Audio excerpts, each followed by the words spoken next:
Halo YouTube, apa kabar? Kembali lagi dengan Jorge. Ya, semoga kabarnya baik-baik saja dan dalam keadaan yang sehat-sehat selalu. Oke, di video kali ini masih ngelanjutin dari video sebelumnya, dari arah Parung mau ke arah pulang ke Rancabungur ya. Oke, dan seperti di video yang saya berangkat, saya akan melewatin jalan raya Parung Bogor dan nanti akan lewat jalur alternatif lewat perumahan Talaga Kahuripan. Oke. Dan di video kali ini sambil nge-review memberikan tips juga ya untuk pemula, dan kali ini saya mau memberikan tips bagaimana caranya mengatasi trauma kecelakaan atau jatuh naik motor di jalan raya ya, khususnya di jalan raya. Jadi bagaimana sih caranya supaya nggak trauma lagi dan berani lagi untuk naik motor di jalan raya? Yang saya bagikan adalah sesuai pengalaman saya aja ya, bukan katanya seperti biasa. Oke, dan kalau trauma di jalan raya sih saya pernah jatuh ya, nabrak truk. Itu yang sudah saya sering ceritakan. Saya kecelakaan di Simpang Kayu Besar di Tanjung Merawa, itu di jalan raya besar. Terus ya beberapa kali ada sedikit slip gitu ya, nggak sampai jatuh, cuman cukup berbahaya. Ada beberapa kali itu saya pernah slip ban motor di daerah Belawan, itu di Medan juga, masih daerah mau ke pelabuhan Belawan sana ya. Itu jalannya kerikil-kerikil, pasir kerikil gitu, dan ketika saya ngerem pakai rem belakang itu ngedrift, tidak mau berhenti. Jadi ya itu salah satunya pengalaman-pengalaman saya yang seperti itu ya.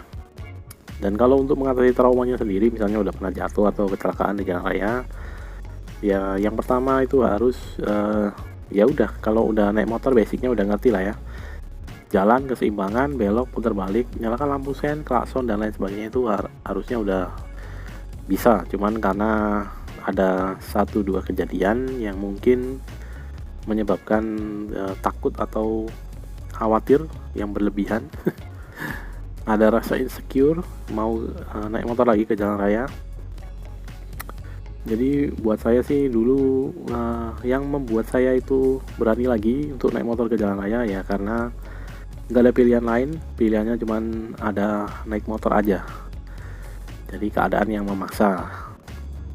Terus gimana sih supaya bisa aman lagi untuk naik motor di jalan raya ya?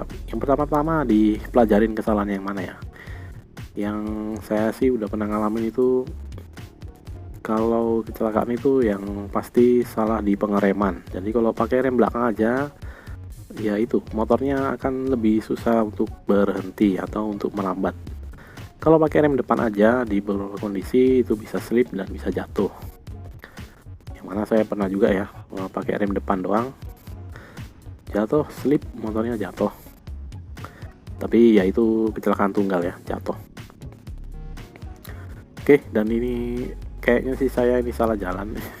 Ini belum nyampe di belokannya mau ke perumahan Talaga Kahuripan, tapi saya sudah mau belok ke kanan, ternyata belum sampai ya, masih jauh lagi di depan. Ya udah, ini saya lihat ke belakang, baru saya melaju lagi karena ini di lajur sebelah kanan ya, jalur cepat. Nah, oke, diperhatikan ya. Terus kemudian ya saya kembali lagi ke lajur sebelah kiri. Nah di depan ini nanti ada kemacetan. Nah ini ya, saya kembali lagi ke lajur kiri, lajurnya khusus motor biasanya lajur kiri ini.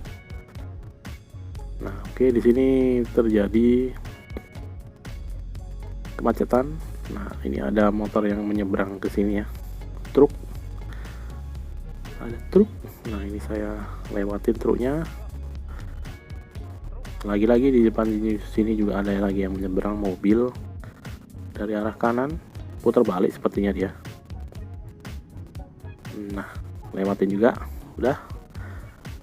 Oke, lanjut lagi untuk yang trauma tadi ya.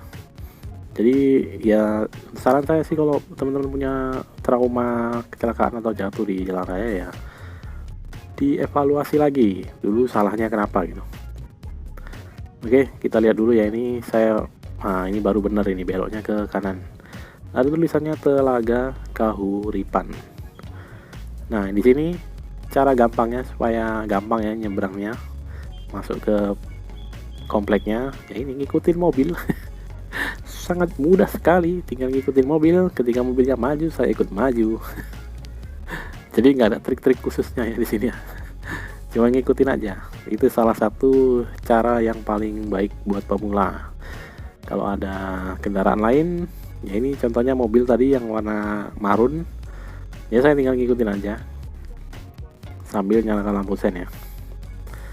Oke, lanjut lagi untuk pembahasan mengatasi trauma tadi ya.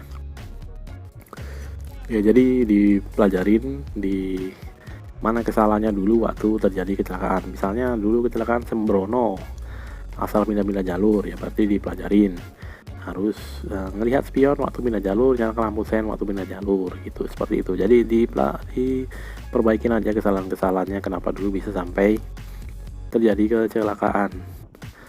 Terus misalnya kalau kecelakaannya karena ngegas ya, terlalu kencang ngegasnya, ya udah diperhatikan. Jadi misalnya kalau di lajur sebelah kiri seperti ini kecepatannya rendah, ya nggak apa-apa gitu, nggak ada yang klaksonin, nggak ada yang marah-marah juga. Itu aneh sekali kalau kita udah di lajur sebelah kanan walaupun kita lambat, lajur sebelah kiri ya, walaupun kita lambat itu ada yang klakson ngapain dia klakson yang di sebelah kiri gitu. Oke, kecuali ya kalau ada di jalur tengah-tengah gitu, terus kemudian jalannya lambat, terus lajurnya di tengah-tengah gitu. Nah itu baru kalau diklaksoni ya wajar ya. Kalau pelan ya di pinggir gitu, sebelah kiri. Oke, terus misalnya kalau di kasus saya dulu itu kecelakaannya karena ngeremnya itu kurang maksimal ya. Terus motornya nggak bisa berhenti. Dulu itu cuma pakai ngerem belakang doang, alias kalau di motor metik ini rem kiri doang. Itu berhentinya nggak maksimal karena rem belakangnya ini cuma tromol, kekuatannya nggak sebagus yang cakram. Jadi ya sebaiknya dikombinasikan. Jadi kalau ada yang nanya-nanya, bang remnya pakai apa, saya selalu jawab itu pakai rem dua-duanya, karena dibiasakan ya. Dibiasakan pakai rem dua-duanya itu lebih maksimal untuk pengeremannya. Kalau misalnya motornya sudah punya teknologi CBS alias combo brake system, ya udah pakai combo brake system juga oke. Combo brake ditambah rem belakang juga lebih oke lagi. Oke, jadi seperti itu. Kalau untuk traumanya sendiri ya biasanya yang menyebabkan untuk mau lagi atau untuk berani lagi ya keadaan biasanya. Keadaan misalnya ya di tempatnya teman-teman itu nggak terakses transportasi umum, misalnya angkot gitu, nggak ada angkot, nggak ada yang lain-lain. Kalau mau naik ojek juga mahal, ya berarti pilihannya adalah belajar naik motor atau cari uang lebih banyak supaya bisa bayar untuk naik angkot ataupun naik ojek, seperti itu. Oke, untuk yang masih bingung caranya memulai setelah jatuh, misalnya ya udah tunggu dulu. Misalnya kalau ada luka ya tunggu sembuh dulu, misalnya nggak terlalu buru-buru ya. Saya tunggu dulu, baru kemudian naik motornya di dekat-dekat rumah dulu, nggak usah langsung ke jalan raya. Dapat dulu feelingnya untuk naik motor. Ketika sudah oke, baru ke jalan rayanya itu dicoba pelan-pelan aja ya. Di lajur kiri seperti ini dulu boleh, paling enak, paling gampang. Terus kemudian baru kalau mau jalanan jauh, ya saran saya sih lebih baik kalau pakai perlengkapan berkendara yang safety. Misalnya pakai helm itu wajib untuk masalah safety ya, atau keamanan. Bukan cuma takut ditilang ya, tapi memang penting sekali untuk keamanan. Terus misalnya harus pakai jaket misalnya, dan juga perlengkapan yang lain yang sekiranya teman-teman bisa pakai atau ada. Oke, untuk mengatasi traumanya seperti itu aja.